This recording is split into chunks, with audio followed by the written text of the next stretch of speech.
Hey everybody, you know me. Check out that. I got the new lever that adjusts the handle up and down on my Koblenz. And so I don't have to use the knob anymore and bend over and mess with that. You can just pull the lever down real simple, lower the handle and then lock it in place, or you can use your foot, which I've been doing, and just kick it out, lower the handle, and then kick it up. The red lift handle that I put on there, I adjusted it just at the height where I would lower the machine, the handle. So there's no guesswork. All I do is kick it out, lower it, it hits the handle, and then I kick it back into place, lock it. And real simple.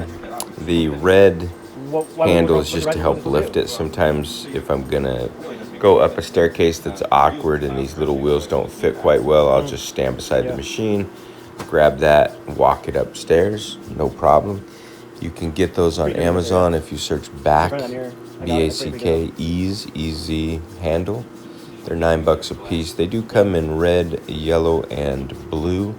I do not know why I put the red one on there. I have the yellow one and I have the blue one.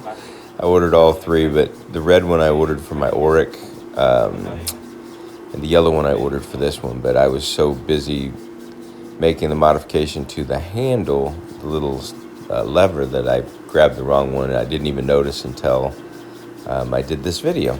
So I'll be putting the yellow one on here. The other thing I did was, if you are familiar with these machines, the Malice pad driver comes with about a 1.5-inch lift, which means that it raises the machine up higher. And I felt like it was creating a little bit of instability. It wasn't as easy to manage with the riser on there, because if you stop in the middle of the job and you have to leave the machine, you can see the wheels here are just high enough off to where if you left the machine, it just tips back a 1/2 inch and you're fine. With the riser, it had to tip back about 2 inches for the wheels to touch the carpet. And sometimes that would cause the pad on one end to flop off, or sometimes the machine would completely tip back. So it was an easy fix. You just pull the 6 long screws out of the back of the pad driver. I went to my local hardware store. I think they were 1/4 by 20 coarse screws, and I got the smaller screws to replace, to put the centerpiece back onto the pad driver without the riser. Worked perfect. Where were you standing? Highly recommend those changes. None of the changes are absolutely necessary. It comes ready to go out of the box. But with me, I'm working 6, sometimes 7 days a week, so I like to make my machines sometimes custom to what's going to make my life a little easier. Plus, I'm not a real young person anymore. I'm not real old, but if there's an easier way to do something, I'm going to do it. So look for me to put that yellow handle back on. And like I said, that handle's kind of cool because you could set it. Like I know, the handle comes down right to my waist. And that's the red lift handle is in place to where when you slide your handle back, it can't go any further. It goes right to the position that you want to work in. So pretty awesome. And then I will switch the pad out. I have my helper working with me today. We had 11 pieces of upholstery to do at this house, so I didn't get to film the upholstery, but it's kind of ironic. I got the new lever and I've been using it all day, and actually I put it on. I've been using it all week, and or as soon as I put it on, and instead of using it here, I asked my helper, I wonder if you could tip the machine just forward and change the pad or flip it.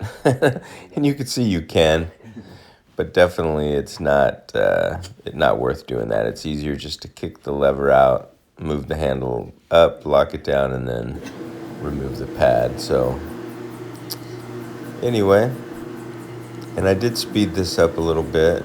This isn't normal speed.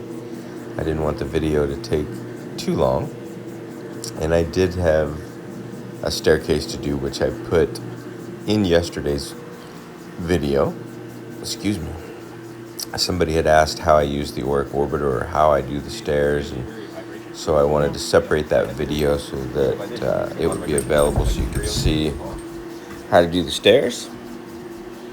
And so all I've got up here is this U-shaped hallway, the master, and a guest room. And my helper's filming all these knickknacks because I did bump one of the curio cabinets and one of the items fell off the shelf. Luckily, we didn't have any problems, no breakage, but he keeps showing the items, and I guess I'll mention, you do want to be careful when you're using a rotary machine in someone's house that has knickknacks or curio cabinets, because sometimes, they're spinning at a pretty high speed. If you get too close to the cabinet, you can shake something loose, and a lot of that stuff in this house is really, really expensive. One other thing I'll note is the carpet is a kind of a medium nylon frisé dark gray carpet. So through the camera, it looks like it might have some dirty spots on it, but really it doesn't. This is just a maintenance clean. It was not dirty at all. And so there's not going to be a major transformation on these carpets. That's why I sped it up. I figured I'll just go through it. But as I look at it through the camera, it looks like it's dirty carpet.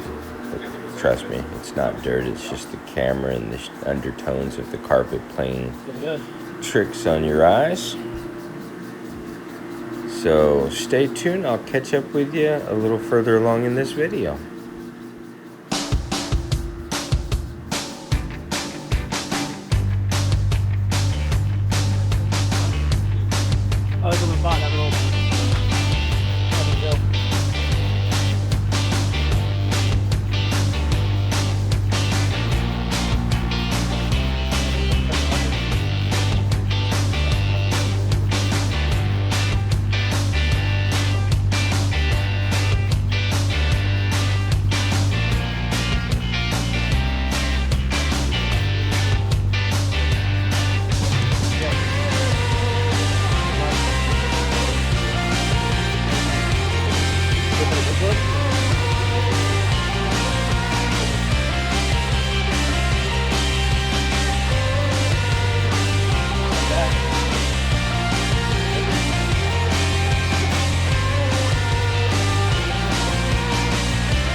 Okay, so here we are finishing up the last guest room, and I will say these modifications are awesome. The handle is going to be available through NCAP store. Here's the results.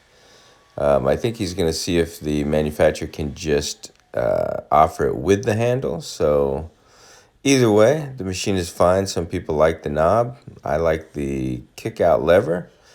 There's the modification. Really simple. and awesome. All right, I appreciate you following me for another episode of Carpet Guys Vlog, and I'll see you in my next one.